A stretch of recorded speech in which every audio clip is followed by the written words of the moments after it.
Welcome to the Big Stuff Podcast. Kevin Brockway, CNHI Sports Indiana with Elton Hayes from CNHI Sports Pennsylvania. And it's been a long season, as you can tell from my voice, right, Elton? Yeah, it has been. It has been. Wearing down, I think we all are. But we're in the postseason. We're at the Big Ten tournament. The three teams split the regular season championship, Elton, and I think with Michigan State and Maryland, we expected those teams to be the class of the league going into the season. But the real surprise, that I wrote this in the Big Ten notebook on Monday, was Wisconsin. For them to win 8 in a row, all the adversity that they dealt with, beginning with the Howard Moore car accident last offseason, losing Kobe King, and Greg Gard, as a result, a deserved Coach of the Year honor for him. Oh, definitely. The body of work. Well, I saw Wisconsin when Wisconsin came to Penn State, excuse me, earlier this year. And Penn State was pretty thorough. But, you saw flashes of what Wisconsin basketball is. Micah Potter had the best game of his career. At that game, but Penn State was able to get a victory. But you look at what what Wisconsin has been able to do, like you mentioned, winners of 8 straight. Kevin, these guys have only lost 3 times since January 24th. They've, beaten Michigan State. They've beaten Ohio State. They've beaten Rutgers. They've beaten Michigan. They've beaten Indiana, beaten Minnesota. These are good teams that, Maryland and Michigan State get a lot of, I guess, recognition, nationally and in the league, and rightfully so, but Wisconsin has really, really emerged and is playing probably the best basketball of anyone in the conference right now. I don't think it'd be a stretch to say that. Yeah, and Micah Potter, they're 16-5 since he arrived, the transfer from Ohio State, since he became eligible in December, and he gives them a physicality when they can play him and Rivers together around the basket, 6'10" and 6'11". And really down the stretch of that Indiana game, Indiana had a 9-point lead, but they made it really hard in and around the basket for Indiana to finish.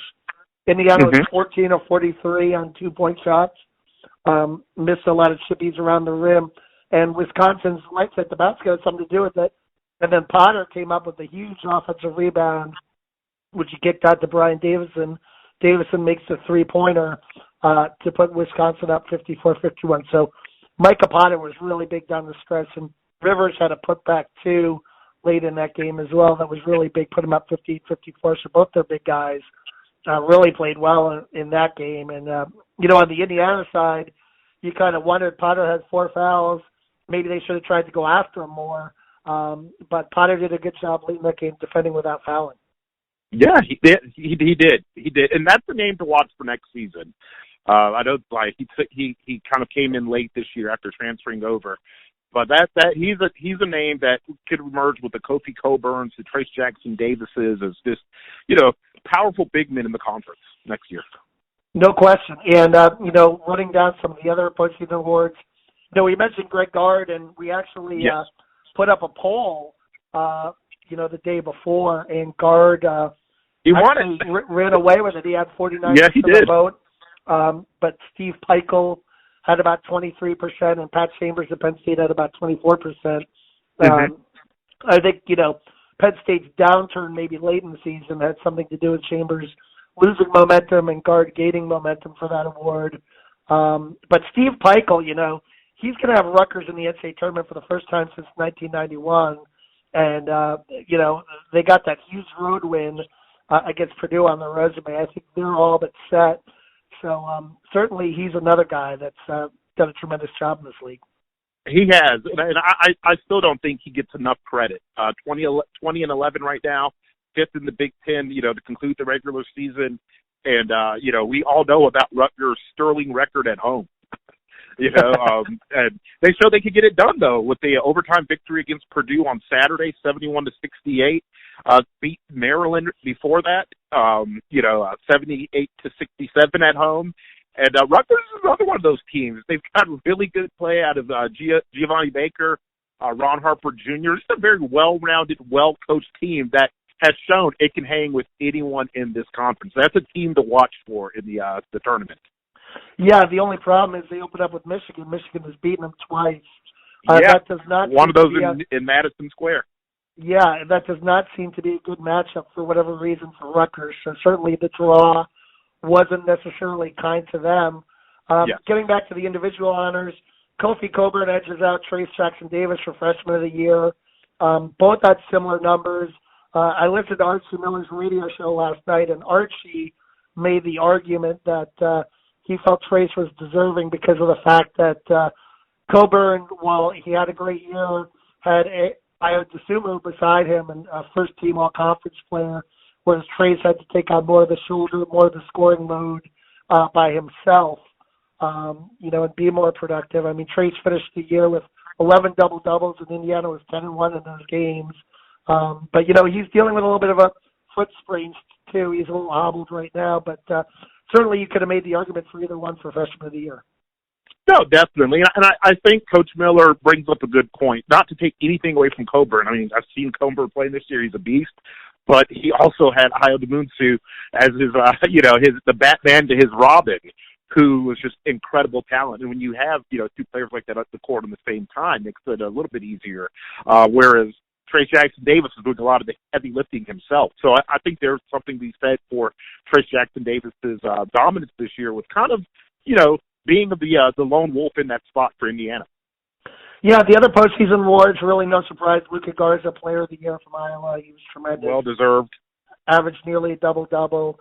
Aaron Wiggins, Sixth Man of the Year, and Xavier Tillman of Michigan State, Defensive Player of the Year. I know there was some argument as to whether it would be Tillman or Jalen Smith, but Tillman edged out Smith for that one.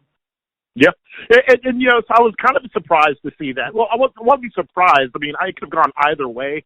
I thought Smith might get a little bit more of a nod just because of the role he played in that.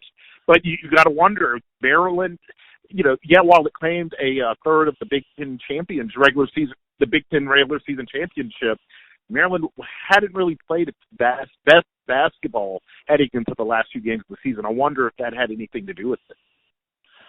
Yeah, that might have. Again, it's recency bias, as we say. It is. What we think about what's happened lately. But let's turn to the bracket, shall we, Elton? It's an interesting one. Yeah, it's a fun time of year. Conference tournaments are always great. Wisconsin is the number 1 seed, even though they're in the three-way tie. Michigan State the 2, Maryland the 3, Illinois the 4. They get the double buys. They won't play until Friday. The first game's on Wednesday night. You've got Northwestern against Minnesota, Nebraska against Indiana. Really a must-win game for the Hoosiers for their NCAA tournament hopes. They can't afford that bad loss on their resume.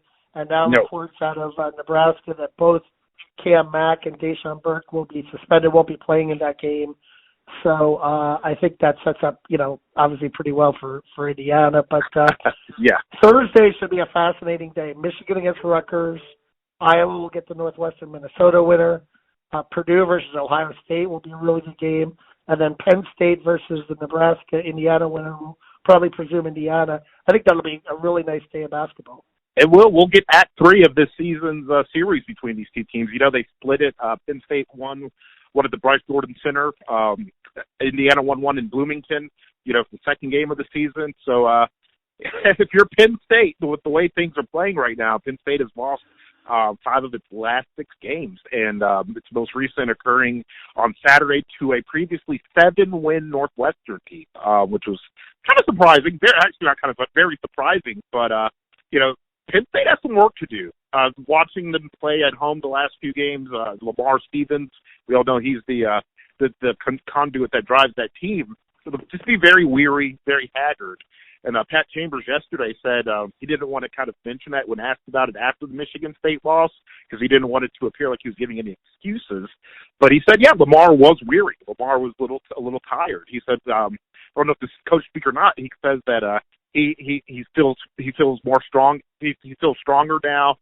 His legs are back underneath him in time for the tournament, so we'll see. But if you're Penn State, you're hoping for an upset tomorrow night with Nebraska taking down Indiana because when Penn State and Nebraska played earlier this year in Lincoln, it wasn't close.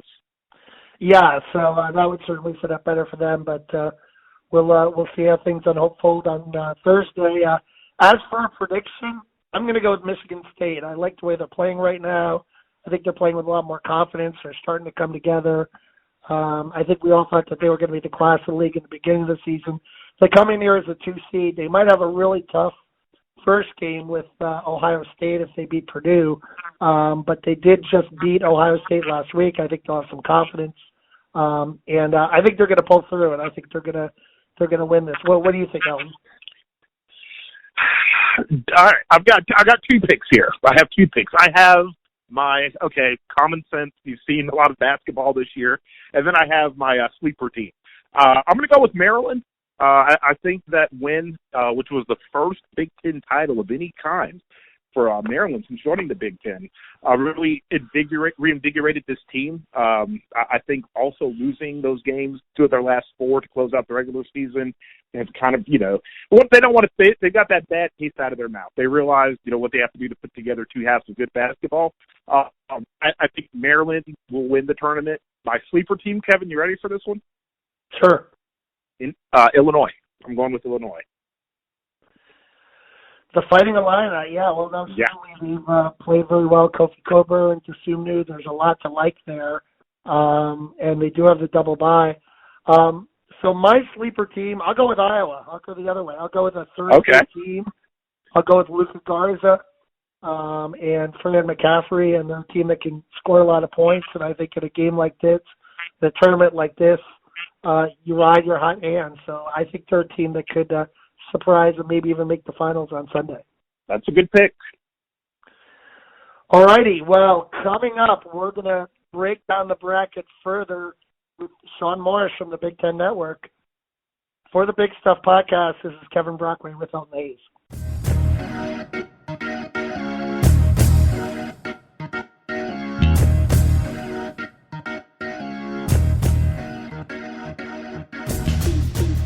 Welcome back to the Big Stuff Podcast. Kevin Brockway from CNHI Sports Indiana with Elton Hayes from CNHI Sports Pennsylvania, and we are joined by a special guest. He's worked for the Big Ten Network since its inception in 2007 as a basketball analyst.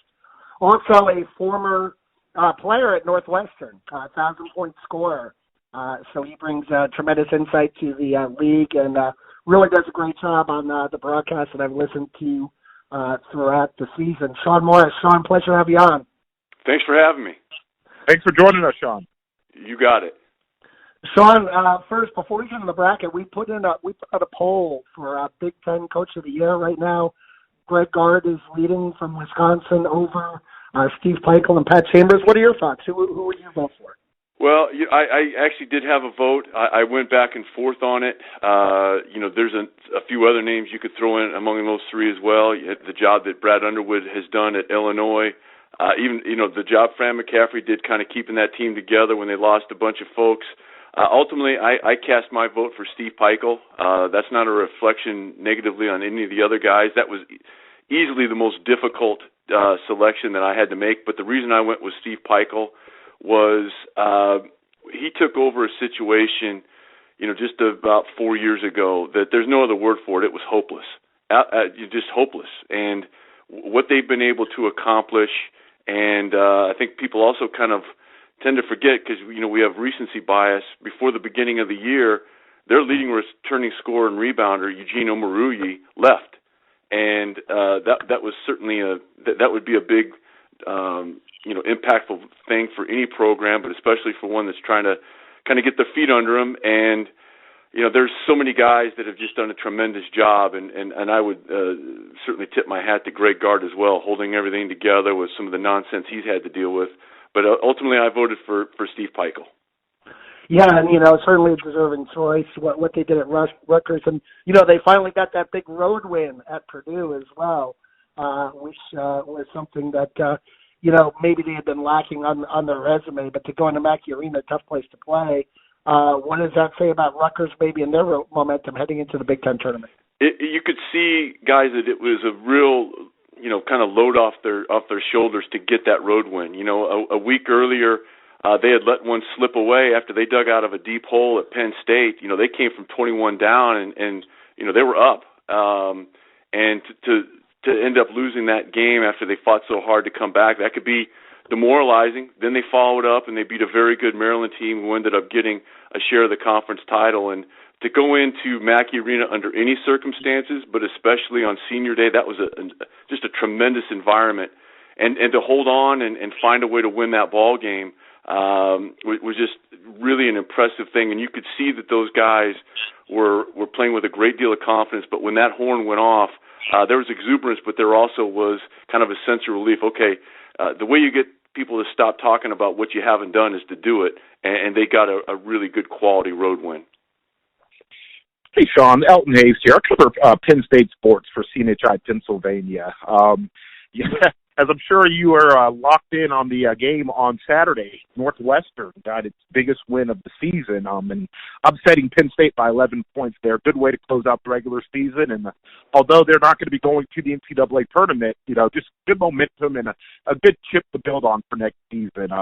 Penn State's the team that has been, I guess for lack of better words, bipolar this year. Watched all of their home games. At points in the first half, they looked like they could play with anybody in the country. Second half comes around, and they're extremely flat. You mentioned the Rutgers game a few weeks ago where Rutgers almost erased that deficit. Michigan State erased a 19-point first-half deficit and was able to beat Penn State here on senior night last week. For Penn State, how worried are you right now about this team's mindset heading into this, I guess, second part of the season? I think the only concern that I would have is there's times it's pretty evident that they sometimes take their foot off the offensive gas, and when they're moving the ball around and they're able to get up and run, that's a very, very good team. It's still a very good team. I got to tell you that the Northwestern outcome did not really surprise me because I just watched that game against Michigan State, and you almost sensed kind of a feeling of deflation after they, let that opportunity get away. They battled for periods of time against Northwestern on Saturday, but I would only be concerned in this regard is that once you get ahead, you don't want the offense to get stagnant and kind of, pass the ball around for 15 or 20 seconds, and then it's going to end up with Lamar, and it should. Mm-hmm. But you can do that after a few ball reversals and then isolate him. I just have been impressed with how that team has played. They've had issues in the last year that they didn't have this year. What I mean by that is, they blew a big lead against Ole Miss, and you kind of thought, oh boy, that could lead to a 2 or 3 game losing streak. It didn't. They turn around and they beat Syracuse. They got blown out against Ohio State when Lamar Stevens fouled out, in one of the early Big Ten games, and you kind of thought, well, does this lead to a 2 or 3 game skid? It did not. They turned around and beat a very good Maryland team. So they've overcome some adversity, put together one heck of a year. They're going to go really, it's no secret, as far as Lamar Stevens can kind of carry them. They're still trying to incorporate Myron Jones. There's a lot to like about this team, especially if they're able to turn the opposition over and get out and run. That's how they're able to build that big lead against Rutgers. Rutgers is a team that will battle you on the boards and does a pretty good job of taking care of the ball. And Penn State, for 25, 28 minutes, just completely took that away from them, and they have that capability. Okay. Second question for you, Shon. We got a 3-way tie here, the Big Ten regular season crown. I don't think it surprises anyone after seeing just how deep and competitive this league was this year. We got Maryland, Michigan State, and Wisconsin all sharing a claim of that crown. I would talk about Wisconsin and Illinois. These are two teams that Maryland and Michigan State are kind of, I guess, the blue bloods of the conference. I know Maryland just joined, but Maryland kind of has that, partially has that blue blood tradition. Wisconsin's a team that's really turned it on as of late, closed out the regular season 14-6 in conference. And Illinois is a team that I got a chance to watch a few weeks ago when they beat Penn State to snap the win streak and was really impressive, especially Kofi Coburn. Could you see Illinois really putting it together and making a run and winning this conference or the conference championship, or do you think Maryland and Michigan State or maybe even Wisconsin, have the inside track on that? Well, I think, I'll start with Illinois. I knew they would be better this year. I did not foresee the year that they've had.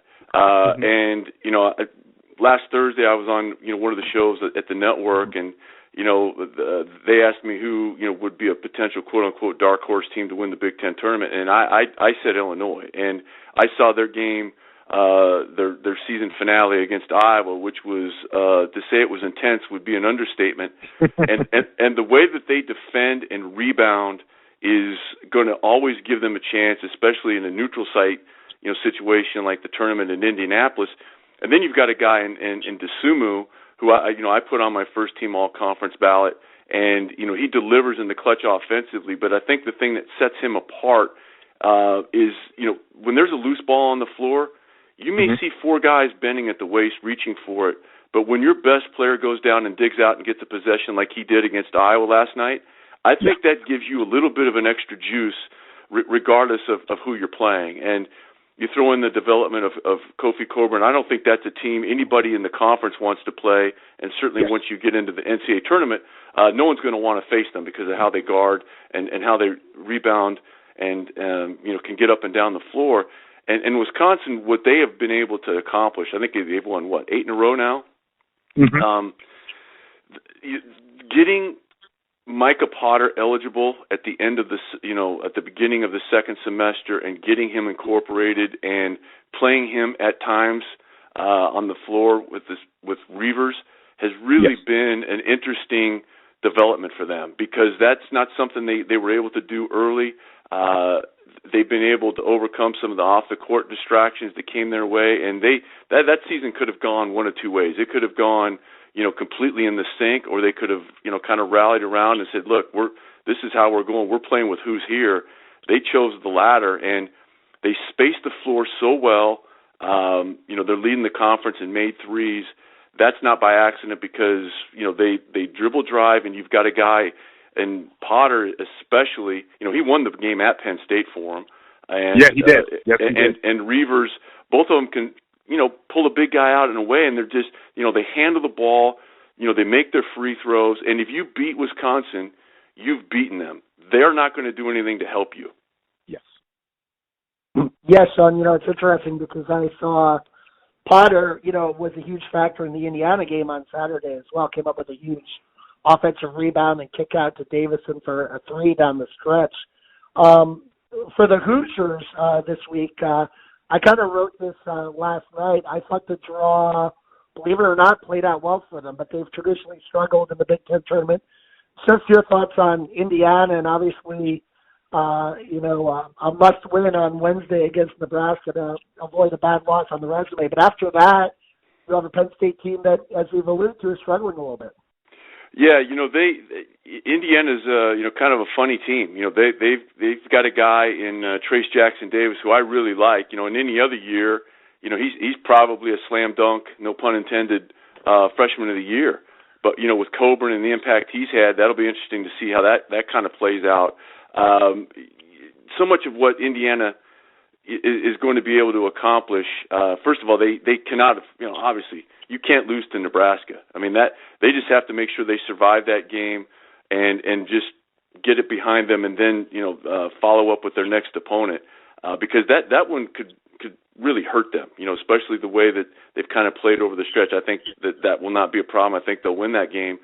But the one guy that you just have to, you're not really sure what you're going to get is Devontae Green, and you have to play him. And when he's good, he can be very, very good. But when he goes the other way, it can really hinder your ability to score, because sometimes it's not just his shot selection, which can kind of go south on you. Sometimes his decision-making passing the ball. And if some of those are in the open floor and they become live ball turnovers, then you have a problem. But, I think that they put together a really solid year. After, I think it was November 30th, I don't think they played a team outside of what would be considered one of the Power 5 leagues, maybe with the exception of UConn at the Garden. Not every team can say that. Their non-conference schedule was front-loaded. Wasn't necessarily going to scare anybody, but it was designed to get wins. They did exactly what they needed to do. And then after the 1st of December, they didn't have any even around the holidays. They were playing teams that were going to challenge them. But they have to take good care of the ball, and they have to make sure that when they do go into a neutral site game, I think when they've struggled, you can't have Trace Jackson Davis getting 7 shots against Purdue. You just can't have that. He's got to get more shots. He has to demand the ball. He did that against Indiana, a week ago or whatever it was, and he's a very, very good player. And I think they've got enough pieces. They could win a game or two in Indy, but they need to start with a win against Nebraska because that would be disastrous if they drop that. Yeah, and the issue with Trace now is he's got a little bit of a foot issue that he's playing through, but 18 and 10 against Nebraska, played really well, and was a little less of a factor in the Wisconsin game, and I think Wisconsin's length inside with Potter and Reavers had something to do with that. But one more question, Shon. You alluded to Illinois. Any other teams that you see in this field in this tournament as potential sleepers? Yeah, you know what? Even though they lost yesterday, you weren't going to go in and win on Cassius Winston's senior day. I mean, that just wasn't going to happen. I have liked, very, very quietly, Chris Holtmann and the Buckeyes have closed this regular season on a real upswing. They now I think they understand, look, this is the roster we have. It doesn't look like DJ Carton's going to come back. And they've been able to cobble some things together. They were without Kyle Young yesterday. This is a team that is certainly well coached. They defend. Caleb Weston's a difficult matchup because, he's right around a 40% three-point shooter, pretty good passer. If they get Kyle Young back and reasonably healthy with what he gives them and how they defend, that's another team outside of the top 3 seeds with Maryland, Michigan State, and Wisconsin that's playing on that second day that I would keep an eye on. People kind of started throwing dirt on them when they went through a little bit of a mini losing streak, but they've kind of gotten things back on track, and they got my attention with that win, even though it was in Columbus. To beat Illinois kind of at their own game, which they did. They beat them on the offensive boards. They were able to get to the line. Illinois doesn't usually put people to the line. That was a really, really impressive win, and I kind of put the Michigan State game yesterday aside because with all the emotion there and Cassius win, they weren't losing on senior day there. That wasn't going to happen. All right, Shon. Hey, well, we greatly appreciate the insight, and we are going to look forward to seeing you at Indianapolis this week. Thanks so much for having me. I appreciate your time. Thanks for joining us, Shon. Thanks, guys. Okay, that is Shon Morris, and for the Big Stuff Podcast, this is Kevin Brockway with Elton signing off.